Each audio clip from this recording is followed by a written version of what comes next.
हे जे नीट संदर्भात होणारं, नीट परीक्षा संदर्भात होणारं आंदोलन आहे, कोणाला परीक्षा संदर्भात काही सुधार झाल्या पाहिजे का झाल्याच पाहिजे, त्याच्या बाबतीमध्ये सगळेच सकारात्मक आहे. आमच्या केंद्र सरकार आणि आमचे संबंधित मंत्री सगळेच बोलत आहेत की संबंधित त्या नीट परीक्षेमध्ये सुधार झाला पाहिजे आणि त्या दृष्टिकोनातून पावलंही उचलले जात आहेत.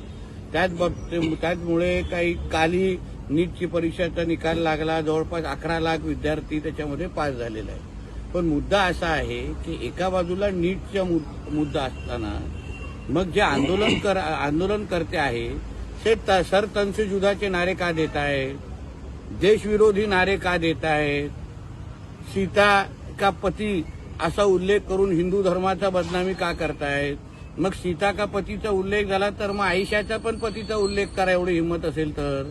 आमच्या सैन्यावर आरोप कशाला करतायत, सैन्याला शिव्या कशाला देत आहेत, आमच्या पोलीस दलांवर हात कशाला घालतायत.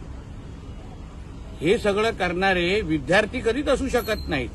आमच्या देशाचा तरुण हा आमच्या हिंदू राष्ट्राला वर विश्वास ठेवणारा तरुण आहे आणि म्हणून हे जे काही ज्या शक्ती आहेत, ज्या आम्हाला हिंदू राष्ट्राच्या विरोधी आहेत, त्या सगळ्या ह्या आंदोलनाची बदनामी करायची, देशाच्या तरुणांची बदनामी करायची, आमच्या केंद्र सरकारचे एवढा त्यांचा एक कलमी कार्यक्रम आहे.